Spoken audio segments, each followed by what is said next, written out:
আসসালামু আলাইকুম। ওয়ালাইকুম আসসালাম। আসসালামু আলাইকুম ভাইয়া। ভালো আছেন? জি, জি, আছি আলহামদুলিল্লাহ। ওই যে তাহমিমা ফেরদৌস যে হারিয়ে গেছে বা নিখোঁজ একটা বিষয় দেখলাম যে ভাইয়া, জি, এটা কয়টার সময় হারিয়ে গেছে যে? এই সকাল 7:30টায় আমি কোচিং সেন্টারে দিয়ে আসছি। আপনি এ সকাল স 7:30টা। 7:30টায় কোচিং সেন্টার দিয়েছেন। জি, জি। জি, দিয়ে আসার পরে ওনার ছুটি হচ্ছে 10:30টায়। 10:30টায়। জি, জি। হ্যাঁ, আমি 10টা বাজে ওখানে গেটে গেছি। জি, তো 10:30 গেছে, 40 গেছে, 50 যখন হয়েছি জি, তখন ছেলেরা সব নামিয়ে গেছে। 50 যখন হয়েছি আমি উপরে উঠছি। জি, উপরে উঠি দেখি সবাই ছুটি গেছে। স্যার থেকে জিজ্ঞেস করলাম তাহফিমিয়া ক্লাস 10 এর তাহফিমিয়া ওই আসে নাই, জি। কত বছর চলে গেছে তো। আমি তো নিশ্চিত তো যাই নাই। আচ্ছা, বললাম এটা দেখেন তো সবাই। এখন তো এসএসসি পরীক্ষা চলতেছে। এসএসসি পরীক্ষার সময় কোচিং সেন্টার চালু আছে কেমনে? না, কোচিং সেন্টার তো ওখানে স্কুলে না তো। উনি আচ্ছা, ফরজে বাবা স্কুলে।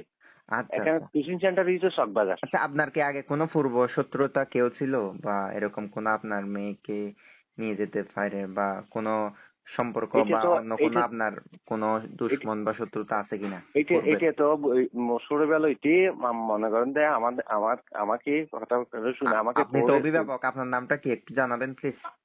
আমি হচ্ছে দি এই আমার নাম হচ্ছে যে আবু শাকের। আবু শাকের। জি। জি, তো আমার এটি হচ্ছে যে আমার মেয়ের ঘরের নাতিন।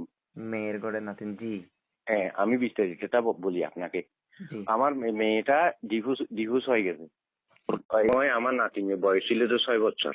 জি, তো ডিভোর্স 5 বছর। জি, জি, তো যখন 5 বছর এই সব অনুযায়ী ডিভোর্স হয়ে গেছে। জি, তারা ভাই বোন দুইজন। জি, জি, এই মেয়েটা নাতিনি ছিল বড়, ছেলে ছিল ছোট, নাতি ছিল ছোট। জি। তো এই কোর্টের মধ্যে যখন মামলা হয়েছে, তো কোর্টের মধ্যে কিনে হয় আমার নাতিন থেকে জিজ্ঞেস করছে যে জজ সাহেবে তুমি কার সাথে থাকবা, হ্যাঁ, কি মার সাথে থাকবা নাকি বাপের সাথে থাকবা। হ্যাঁ, তো আমার নাতিনি বলছে যে আমি মার সাথেও থাকবো না, আমি বাপের সাথেও থাকবো না। তো কার সাথে থাকবো, হবে আমি নানা নানির সাথে থাকবো। আচ্ছা, কারণ ওইগুলা জন্মইতে আমাদের কাছে আমরা নানা নানির কাছে থাকবো। আচ্ছা।